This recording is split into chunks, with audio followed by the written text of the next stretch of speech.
ಕನ್ನಡ ಧ್ವಜಕ್ಕೆ ನಮ್ಮ ಮೆಟ್ರೋ ಅಪಮಾನ ಮಾಡ್ತಾ ಕರೆಂಟ್ ಕಲೆಕ್ಟರ್ ಶೂ ಕ್ಯಾಪ್ ತರೋದಕ್ಕೆ ಕನ್ನಡ ಧ್ವಜವನ್ನ ಬಳಕೆ ಮಾಡಿರುವಂತ ಆರೋಪ ಕೇಳಿಬಂದಿದೆ. ಅದಕ್ಕೆ ಪೂರಕ ಅನ್ನುವಂತೆ ದೃಶ್ಯಗಳು ಕೂಡ ನ್ಯೂಸ್ 18ಗೆ ಲಭ್ಯವಾಗಿದೆ. ಕನ್ನಡ ಬಾವುಟ ಬಳಸಿದ ಮೆಟ್ರೋ ಅಧಿಕಾರಿಗಳ ವಿರುದ್ಧ ಈಗ ವ್ಯಾಪಕವಾಗಿ ಆಕ್ರೋಶ ಕೂಡ ವ್ಯಕ್ತವಾಗ್ತಾ ಇದೆ. ವಾಹನಕ್ಕೆ ಕ್ಯಾಪ್ ಕಟ್ಟೋದಕ್ಕೆ ಕನ್ನಡ ಬಾವುಟವನ್ನ ಬಳಕೆ ಮಾಡಿದ್ದಾರೆ. ತಡರಾತ್ರಿ ಕಬ್ಬನ್ ಪಾರ್ಕ್ನಲ್ಲಿ ಅಳವಡಿಕೆಗೆ ಶೂ ಕ್ಯಾಪ್ಗೆ ಕನ್ನಡ ಧ್ವಜವನ್ನ ಅಳವಡಿಕೆ ಮಾಡಿದ್ದಾರೆ, ಅಂದ್ರೆ ಸುತ್ತಿದ್ದಾರೆ ಅದನ್ನ. ಕರೆಂಟ್ ಕಲೆಕ್ಟರ್ ಶೂ ಕ್ಯಾಪ್ಗೆ ಕನ್ನಡ ಬಾವುಟ ಬಳಕೆ ಮಾಡಿದ್ದಾರೆ. ಕನ್ನಡ ಬಾವುಟದಿಂದ ವಾಹನಕ್ಕೆ ಕ್ಯಾಪ್ ಕಟ್ಟಿ ತಂದಿದ್ದಾರೆ. ಅಲ್ಲಿ ಸಿಬ್ಬಂದಿ ಇದ್ರು, ಮೆಟ್ರೋ ಅಧಿಕಾರಿಗಳಿದ್ರು. ದೃಶ್ಯದಲ್ಲಿ ತೋರಿಸ್ತಾ ಇದೀವಿ ನೋಡಿ, ಕನ್ನಡ ಧ್ವಜವನ್ನ ಹೆಂಗ್ ಯೂಸ್ ಮಾಡ್ತಾ ಇದ್ದಾರೆ ಅಂತ ಹೇಳಿ. ಮೆಟ್ರೋ ಸಿಬ್ಬಂದಿಯ ಎಡವಟ್ಟಿಗೆ ಈಗ ಸಾಕಷ್ಟು ಆಕ್ರೋಶ ವ್ಯಕ್ತವಾಗ್ತಾ ಇದೆ. ವಾಹನಕ್ಕೆ ಕ್ಯಾಪ್ ಕಟ್ಟೋದಕ್ಕೆ ಕನ್ನಡ ಬಾವುಟವನ್ನ ಬಳಕೆ ಮಾಡಿದ್ದಾರೆ. ಅದಕ್ಕೊಂದು ಗೌರವವನ್ನೇ ಕೊಟ್ಟಿಲ್ಲ, ರೆಸ್ಪೆಕ್ಟೇ ಕೊಟ್ಟಿಲ್ಲ.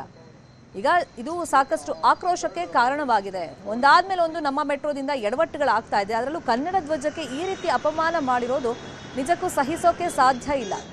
ಅದನ್ನ ಎಷ್ಟು ಗೌರವಯುತವಾಗಿ ನಡೆಸ್ಕೊಳ್ಬೇಕಾಗುತ್ತೆ. ಕನ್ನಡ ಬಾವುಟ ಬಳಸಿದ್ದಾರೆ, ಮೆಟ್ರೋ ಸಿಬ್ಬಂದಿ ಕೂಡ ಇದ್ದಾರೆ, ಅಧಿಕಾರಿಗಳು ಕೂಡ ಅಲ್ಲಿ ಇದ್ದಾರೆ. ವಾಹನಕ್ಕೆ ಕ್ಯಾಪ್ ಕಟ್ಟೋದಕ್ಕೆ ಬೇರೆ ಯಾವ ಬಟ್ಟೆ ಅಥವಾ ಇವ್ರಿಗೆ ಸಿಗಲಿಲ್ಲ. ಕನ್ನಡ ಧ್ವಜವನ್ನೇ ಯೂಸ್ ಮಾಡಿದ್ದಾರೆ. ತಡರಾತ್ರಿ ನಡೆದಿರುವಂಥ ಘಟನೆ ಬೆಂಗಳೂರಲ್ಲಿ. ಕನ್ನಡಕ್ಕೆ ಅಪಮಾನ ಮಾಡಿದ್ದಾರೆ ನಮ್ಮ ಮೆಟ್ರೋ ಸಿಬ್ಬಂದಿ ಮತ್ತೆ ಅಧಿಕಾರಿಗಳು ಅಂತೇಳಿ ಆಕ್ರೋಶ ವ್ಯಕ್ತವಾಗ್ತಾ ಇದೆ. ದೃಶ್ಯದಲ್ಲೂ ಕೂಡ ನಾವು ನೋಡ್ತಾ ಇದ್ದೀವಿ. ಕರೆಂಟ್ ಕಲೆಕ್ಟರ್ ಶೂ ಕ್ಯಾಪ್ ಅನ್ನ ತರೋದಕ್ಕೆ ಕನ್ನಡ ಧ್ವಜವನ್ನ ಅಲ್ಲಿ ಬಳಕೆ ಮಾಡಿದ್ದಾರೆ.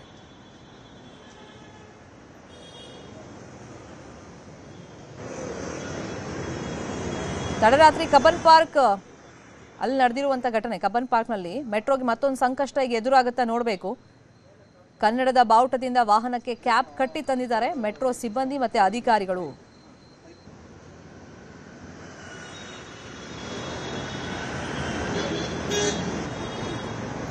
ಇಲ್ಲಿ ಬೇರೆ ಏನಾದರೂ ಯೂಸ್ ಮಾಡ್ಕೊಳ್ಬಹುದಾಗಿತ್ತು. ಆದರೆ ನೋಡಿ, ಒಬ್ರು ಮಾಡೋ ಎಡವಟ್ಟಿನಿಂದ ಇಡೀ ಮೆಟ್ರೋ ಅಧಿಕಾರಿಗಳು ಸಿಬ್ಬಂದಿ ಈಗ ಆಕ್ರೋಶವನ್ನ ಎದುರಿಸಬೇಕಾಗುತ್ತೆ, ಆಪೋಸನ್ನ ಎದುರಿಸಬೇಕಾಗುತ್ತೆ.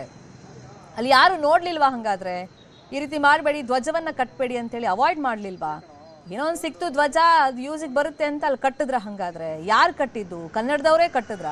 ಹೀಗೆ ಹಲವಾರು ಪ್ರಶ್ನೆಗಳಂತೂ ಉದ್ಭವವಾಗುತ್ತೆ. ಈಗ ಈ ವಿಷಯ ಬೆಳಕಿಗೆ ಬಂದಿದೆ. ಅಂದ್ರೆ ತಡರಾತ್ರಿ ನಡೆದಿರುವಂತ ಘಟನೆ ಇದು. ವಾಹನಕ್ಕೆ ಕ್ಯಾಪ್ ಕಟ್ಟೋದಕ್ಕೆ ಕನ್ನಡ ಬಾವುಟವನ್ನ ಅಲ್ಲಿ ಬಳಕೆ ಮಾಡಿದ್ದಾರೆ ಅನ್ನೋದು ಅದು ಸ್ಪಷ್ಟವಾಗಂತೂ ದೃಶ್ಯದಲ್ಲೇ ನಾವು ನೋಡ್ತಾ ಇದ್ದೀವಿ, ಕಾಣಿಸ್ತಾ ಇದೆ ಕೂಡ.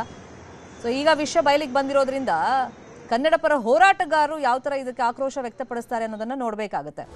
ಇದೇ ವಿಚಾರವಾಗಿ ಇನ್ನಷ್ಟು ಡೀಟೇಲ್ ಆಗಿ ಇನ್ಫಾರ್ಮೇಶನ್ ಕೊಡ್ತಾ ಹೋಗೋದಕ್ಕೆ ನೇರ ಸಂಪರ್ಕದಲ್ಲಿ ಕನೆಕ್ಟ್ ಆಗಿದ್ದಾರೆ ನಮ್ಮ ರಿಪೋರ್ಟರ್ ಪ್ರಗತಿ ಶೆಟ್ಟಿ. ನಮ್ಮ ಮೆಟ್ರೋದಿಂದ ಒಂದಾದ್ಮೇಲೆ ಒಂದು ಎಡವಟ್ಟುಗಳನ್ನ ನಾವು ನೋಡ್ತಾ ಇದ್ವಿ. ನಿನ್ನೆ ತಾಂತ್ರಿಕ ದೋಷದಿಂದ ಅಲ್ಲಿ ಪ್ರಯಾಣಿಕರು ಪರದಾಡಿದ್ದನ್ನ ನಾವು ನೋಡಿದ್ವಿ. ಅದು ಸರಿಪಡಿಸಿದ್ರು ಅನ್ನೋ ಬೆನ್ನಲ್ಲೇ ಮತ್ತೊಂದು ಎಡವಟ್ಟನ್ನ ಮಾಡ್ಕೊಂಡಿದ್ದಾರೆ. ಇದು ಗಂಭೀರವಾದಂತ ವಿಚಾರ ಮತ್ತೆ ಸೂಕ್ಷ್ಮವಾದಂತ ವಿಚಾರ. ಸೊ ಹಂಗಾಗಿ ಅಲ್ಲ, ಪ್ರಮುಖ ಅಧಿಕಾರಿಗಳು ಇರ್ಲಿಲ್ವಾ? ಯಾರು ಈ ರೀತಿ ಕನ್ನಡ ಧ್ವಜವನ್ನ ಅಲ್ಲಿ ಕಟ್ಟಿರೋದು?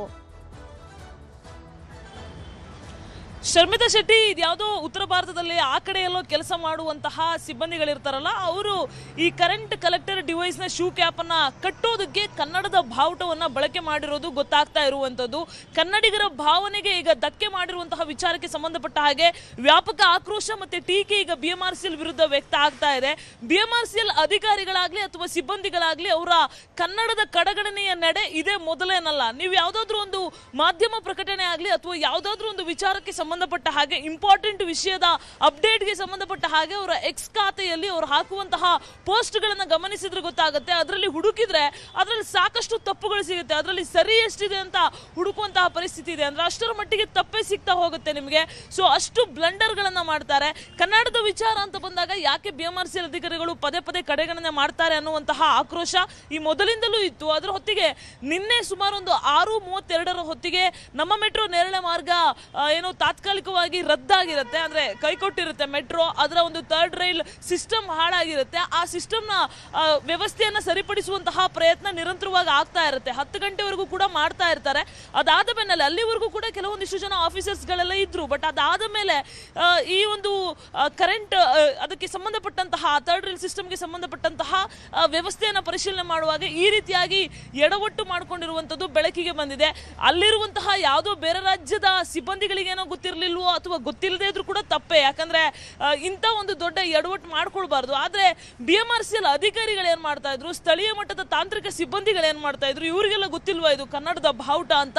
ಸೊ ಇವರೆಲ್ಲರ ಎಡವಟ್ಟು ಈಗ ಈ ರೀತಿಯಾಗಿ ಆಗಿರುವಂತದ್ದು. ಸೊ ಬೇಷರತ್ ಕ್ಷಮೆ ಕೇಳಬೇಕು ಅನ್ನುವಂತಹ ಆಗ್ರಹ ಈಗ ರಾಜ್ಯಾದ್ಯಂತ ಕೇಳಿ ಬರ್ತಾ ಇರುವಂತದ್ದು. ಶರ್ಮಿತಾ ಶೆಟ್ಟಿ, ಬರೀ ಕ್ಷಮೆ ಮಾತ್ರ ಸಾಕಾ ಅಥವಾ ಕಾನೂನು ರೀತಿಯಲ್ಲಿ ಕ್ರಮಗಳು ಕೂಡ ಇದಕ್ಕಿದೆ? ಧ್ವಜಕ್ಕೆ ಅಪಮಾನ ಮಾಡಿದ್ರೆ ಈ ನಿಟ್ಟಿನಲ್ಲಿ ಈಗಷ್ಟೇ ವಿಷಯ ಬೆಳಕಿಗೆ ಬಂದಿದೆ, ದೃಶ್ಯಗಳು ಲಭ್ಯವಾಗಿರೋದ್ರಿಂದ ಯಾರಾದ್ರೂ ಆಲ್ರೆಡಿ ಕಂಪ್ಲೇಂಟ್ ಕೊಟ್ಟಿದ್ದಾರಾ ಅಥವಾ ಕಂಪ್ಲೇಂಟ್ ಕೊಡಕ್ಕೆ ನಿರ್ಧಾರ ಮಾಡಿದಾರಾ ಕನ್ನಡ ಪರ ಸಂಘಟನೆಯವರು? ಇದ್ರ ಬಗ್ಗೆ ಮಾಹಿತಿ ಪ್ರಗತಿ? ಖಂಡಿತ ಶರ್ಮಿತಾ ಶೆಟ್ಟಿ, ಈ ವಿಚಾರ ಗೊತ್ತಾಗ್ತಾ ಇದ್ದ ಹಾಗೆ ನ್ಯೂಸ್ 18 ಈ ವಿಚಾರವನ್ನ ಮೊದಲು ಬಯಲಿಗೆಳೆಯುತ್ತೆ. ನಿನ್ನೆ ತಡರಾತ್ರಿನೇ ಈ ವಿಚಾರವನ್ನ ಪ್ರಸಾರ ಮಾಡುತ್ತೆ. ಅದಾದ ಬೆನ್ನಲ್ಲೇ ಈಗ ಕರವೇ ಕನ್ನಡ ಪರ ಹೋರಾಟಗಾರರು ಜೊತೆಗೆ ಕರವೇ ಒಂದಷ್ಟು ಬಣಗಳು ಈಗ ರೆಡಿ ಆಗ್ತಾ ಇವೆ. ಇನ್ನೇನು BMRCL ಕಚೇರಿ ಓಪನ್ ಆಗ್ತಾ ಇದ್ದ ಹಾಗೆ BMRCL MD ರವಿಶಂಕರ್ ಅವರಿಗೆ ಈ ವಿಚಾರಕ್ಕೆ ಸಂಬಂಧಪಟ್ಟ ಹಾಗೆ ಒಂದ್ಸಲ ಪತ್ರದಲ್ಲೂ ಮನವಿ ಮಾಡ್ತಾರೆ, ಜೊತೆಗೆ ದೂರು ಕೂಡ ಕೊಡುವಂತಹ ಕೆಲಸವನ್ನು ಕೂಡ ಈಗ ಮಾಡ್ತಾ ಇರುವಂತದ್ದು. ಯಾಕಂದ್ರೆ ಇದು ಚಿಕ್ಕ ವಿಚಾರ ಅಲ್ಲ. ಇವರು ಯಾವುದೋ ಒಂದು ದೊಡ್ಡ ವೆಹಿಕಲ್ಗಳಲ್ಲಿ ದೊಡ್ಡ ಪರಿಕರಗಳನ್ನ ಸಾಗಿಸುವಂತಹ ಸಂದರ್ಭದಲ್ಲಿ ಇವರಿಗೆ ಕೆಂಪು ಬಟ್ಟೆಯನ್ನ ಹಾಕ್ಬೇಕಂತ ಇರುತ್ತೆ. ಅಂದ್ರೆ ಅದು ಡೇಂಜರ್ ಅಂತ ತೋರಿಸೋದಕ್ಕೆ ಅಥವಾ ಅಲ್ಲಿ ಬೇರೆ ವಾಹನಗಳನ್ನ ಗಮನ ಸೆಳೆಯೋದಕ್ಕೆ ಆ ರೀತಿಯಾಗಿ ಜನರಿಗೆ ಕಾಣುವಂತಹ ಬಟ್ಟೆಗಳನ್ನ ಧರಿಸಬೇಕು. ಹಾಗಂತ ಇವರು ನಮ್ಮ ಕನ್ನಡದ ಬಾವುಟವನ್ನೇ ಬಳಕೆ ಮಾಡ್ತಾರೆ ಅಂತ ಹೇಳಿದ್ರೆ ಇದು ಎಷ್ಟರ ಮಟ್ಟಿಗೆ ಸರಿ, ಜೊತೆಗೆ ಇದು ಎಷ್ಟರ ಮಟ್ಟಿಗೆ ನಿರ್ಲಕ್ಷ್ಯ, ಜೊತೆಗೆ ಎಷ್ಟರ ಮಟ್ಟಿಗೆ ಇವರ ವರ್ತನೆ ಬೇಜವಾಬ್ದಾರಿತನದಿಂದ ಕೂಡಿದೆ ಅನ್ನೋದಕ್ಕೆ ಇದು ಉದಾಹರಣೆ ಅಂತ ಹೇಳ್ಬೋದು. ಪ್ಲೀಸ್ ಬಿ ಆನ್ಲೈನ್ ಈ ಬಗ್ಗೆ ಮಾತಾಡೋದಕ್ಕೆ ಕರವೇ ಅಧ್ಯಕ್ಷರಾಗಿರುವಂತಹ ಪ್ರವೀಣ್ ಶೆಟ್ರು ನಮ್ಮ ಜೊತೆ ದೂರವಾಣಿ ಸಂಪರ್ಕದಲ್ಲಿ ಜಾಯ್ನ್ ಆಗಿದ್ದಾರೆ. ಪ್ರವೀಣ್ ಶೆಟ್ರೆ, ನಿಮ್ ಗಮನಕ್ಕೂ ಬಂದಿರಬಹುದು, ನಮ್ಮ ಮೆಟ್ರೋದಲ್ಲಿ ಕನ್ನಡಕ್ಕೆ ಅಪಮಾನ ಮಾಡಿರೋದು ಇದೇ ಫಸ್ಟ್ ಟೈಮ್ ಅಲ್ಲ, ಈ ಹಿಂದೆನೂ ಸಾಕಷ್ಟು ಬಾರಿ ಇಂಥ ಕೃತ್ಯಗಳನ್ನ ನಡೆಸಿದ್ದಾರೆ. ಅದಕ್ಕೆ ತಕ್ಕಂತ ಪಾಠವನ್ನು ಕಲ್ತಿದ್ದಾರೆ ಅಂತ ಅಂದ್ಕೊಂಡ್ರೆ ಇನ್ನೂ ಪಾಠ ಕಲ್ತಿಲ್ಲ. ದೃಶ್ಯದಲ್ಲೇ ತೋರಿಸ್ತಾ ಇದೀವಿ, ಕನ್ನಡ ಧ್ವಜವನ್ನ ಕ್ಯಾಪ್ ಕಟ್ಟೋದಕ್ಕೆ ಯೂಸ್ ಮಾಡಿದ್ದಾರೆ, ಕರೆಂಟ್ ಕಲೆಕ್ಟರ್ ಶೂ ಕ್ಯಾಪ್ ತರೋದಕ್ಕೆ. ಅಂದ್ರೆ ಅಲ್ಲಿ ಯಾರೋ ನಾರ್ತ್ ಇಂಡಿಯನ್ಸ್ ಇದ್ರು ಸಿಬ್ಬಂದಿ, ಅವ್ರು ಹಿಂಗ್ ಮಾಡಿದ್ರು ಅಂತ ಹೇಳಿದ್ರು ಕೂಡ ಅಲ್ಲಿ ಅಧಿಕಾರಿಗಳು ಏನ್ ಮಾಡ್ತಿದ್ರು ಹಂಗಾದ್ರೆ? ನಮ್ಮ ಮೆಟ್ರೋದಲ್ಲಿ ಇದೇ ಮೊದ್ಲೇನಲ್ಲ, ಹಿಂದಿನೂ ಸಹ ಕನ್ನಡಿಗರಿಗೆ ಅವಮಾನ ಮಾಡ್ತಾ ಬಂದಿರುವಂತದ್ದು ನಾವು ನಿರಂತರವಾಗಿ ನೋಡ್ತಾ ಇದೀವಿ. ನಮ್ಮ ಮೆಟ್ರೋ ಅಂದ್ರೆ ಕರ್ನಾಟಕದ ಮೆಟ್ರೋ, ಕರ್ನಾಟಕದ ಸರ್ಕಾರದ ಜೊತೆಲಿರುವಂತ ಮೆಟ್ರೋ. ಆದ್ರೆ ಇವತ್ತು ಅಲ್ಲಿರುವಂತ ಉತ್ತರ ಭಾರತದ ಅಧಿಕಾರಿಗಳು ಮತ್ತು ಕನ್ನಡಕ್ಕೆ ಏನೇ ಮಾಡ್ರು ನಡೀತವೆ, ಕನ್ನಡಿಗರಿಗೆ ಏನೇ ತೊಂದರೆ ಕೊಟ್ಟರು ನಡೀತವೆ, ಕನ್ನಡಿಗರಿಗೆ ಏನೇ ಅವಮಾನ ಮಾಡ್ರು ನಡೀತವೆ, ಕನ್ನಡಿಗರ ಮೇಲೆ ದೌರ್ಜನ್ಯ ಮಾಡ್ರು ನಮ್ಮನ್ನ ನಾವು ಉಸಿರಾಕ್ಬೋದು ಅನ್ನುವಂತ ಉದಾಹರಣೆಗಳು ಇದು ಅನೇಕ ಬಾರಿ ನಡೆದಿದ್ದಾವೆ. ಇದನ್ನ ಸರ್ಕಾರ ಇವತ್ತು ಕನ್ನಡದ ವಿರುದ್ಧ ಯಾರು ಮಾತಾಡ್ತಾರೆ, ಕನ್ನಡದ ವಿರುದ್ಧ ಯಾರು ಕನ್ನಡದ ಅಸ್ಮಿತೆ ಆ ಬಾವುಟ ಇದೆಯಲ್ಲ ಅಧಿಕೃತ ಆಗಿಲ್ಲ ಅಂದ್ರೂ ಇವತ್ತು ಕನ್ನಡಿಗರು ಅದನ್ನ ಭಾವನಾತ್ಮಕವಾಗಿ ನಮ್ಮ ಬಾವುಟ ನಮ್ಮ ಹೆಮ್ಮೆ ಅನ್ನುವಂಥದ್ದು ಇಟ್ಕೊಂಡಿದ್ದಾರೆ. ಅದಕ್ಕೆ ಸಂಕೇತ ಅಂತ ನಾವು ಭಾವಿಸ್ತೀವಿ, ಅಷ್ಟು ಮಟ್ಟಿಗೆ ಪವಿತ್ರವಾದದ್ದು. ಖಂಡಿತ ಅದಕ್ಕಾಗಿ ಈ ಕೂಡಲೇ ಸರ್ಕಾರ ಮಾನ್ಯ DK ಶಿವಕುಮಾರ್ ಅವರು ಕನ್ನಡದ ವಿರುದ್ಧ ಕರ್ನಾಟಕದ ವಿರುದ್ಧ ಯಾರು ಮಾತಾಡ್ತಾರೋ ಅವ್ರನ್ನ ಯಾವುದೇ ಮುಲಾಜಿಲ್ದೇನೆ ಅವ್ರ ಮೇಲೆ ಮೊಕದ್ದಮೆ ಹಾಕಿ ಜೈಲಿಗೆ ಹಾಕುವಂತ ಕೆಲಸ ಮಾಡ್ಬೇಕನ್ನುವಂತ ಒತ್ತಾಯ ಮಾಡ್ತಾ ಇದೀವಿ. ಮಾಡಿಲ್ಲ ಅಂದ್ರೆ ನಮ್ಮ ಹೋರಾಟ ಶೀಘ್ರದಲ್ಲೇ ಪ್ರಾರಂಭ ಆಗುತ್ತೆ. ಅದ್ರಲ್ಲಿ ಯಾವುದೇ ಮುಲಾಜಿಲ್ಲ. ಕನ್ನಡದ ವಿರುದ್ಧ ಯಾರೇ ಮಾತಾಡಿದ್ರು ಸಹ ಕರ್ನಾಟಕ ರಕ್ಷಣಾ ವೇದಿಕೆ ಕೈಕತ್ತಿ ಕೂತ್ಕೊಳ್ಳಲ್ಲ. ಶೀಘ್ರವಾಗಿ ಆ ಕಚೇರಿ ಮುಂದೆ ಹೋರಾಟ ಮಾಡೋದ್ರ ಮುಖಾಂತರ ಎಚ್ಚರಿಕೆಯನ್ನು ಕೊಡುವಂತ ಕೆಲಸವನ್ನ ಬೇಸಿಕ್ ಕಾಮನ್ ಸೆನ್ಸ್ ಇಲ್ಲಿ ನೋಡಿ, ಅದ್ ತಗೊಂಡು ಹೋಗ್ತಾ ಈ ಹಿಂದೆ ಬರುವಂತ ವಾಹನ ಸವಾರಿ ಗೊತ್ತಾಗ್ಬೇಕು ಅಂತ ಹೇಳಿ ರೆಡ್ ಫ್ಲಾಗ್ ಅನ್ನ ಕಟ್ತಾರೆ. ಬಟ್ ಏನು ಸಿಕ್ಕಿಲ್ಲ ಅಂತ ಕನ್ನಡ ಧ್ವಜ ಹಿಂಗ ಯೂಸ್ ಮಾಡ್ಕೊಳ್ಳೋದು. ಅದೇ ಹೇಳಿದ್ನಲ್ಲ, ಕನ್ನಡಕ್ಕೆ ಏನೇ ಅವಮಾನ ಮಾಡಿದ್ರು, ಕನ್ನಡಕ್ಕೆ ಏನೇ ಅನ್ಯಾಯ ಮಾಡಿದ್ರು ನಾವು ಸೇಫ್ ಆಗ್ಬಹುದು, ನಾವು ಬಚಾವ್ ಆಗ್ಬಹುದು. ನಮ್ಮ ಅಧಿಕಾರಿಗಳು ನಮ್ಗೆ ಸಪೋರ್ಟ್ ಮಾಡ್ತಾರೆ. ಕನ್ನಡದಲ್ಲಿ ಯಾರು ಕೇಳೋರಿಲ್ಲ, ಹೇಳೋರಿಲ್ಲ. ಇವ್ರು ಆಳಿದ್ದೇ ಆಟ, ಯಾರ ಮೇಲೆ ದೌರ್ಜನ್ಯ ಮಾಡ್ರು ನಡೀತವೆ ಅನ್ನುವಂಥದ್ದು ಅವ್ರ ಮನಸ್ಥಿತಿ ಆಗ್ಬಿಟ್ಟಿದೆ. ಅದಕ್ಕಾಗಿ ಸರ್ಕಾರ ತಗೋಬೇಕ ಕ್ರಮ.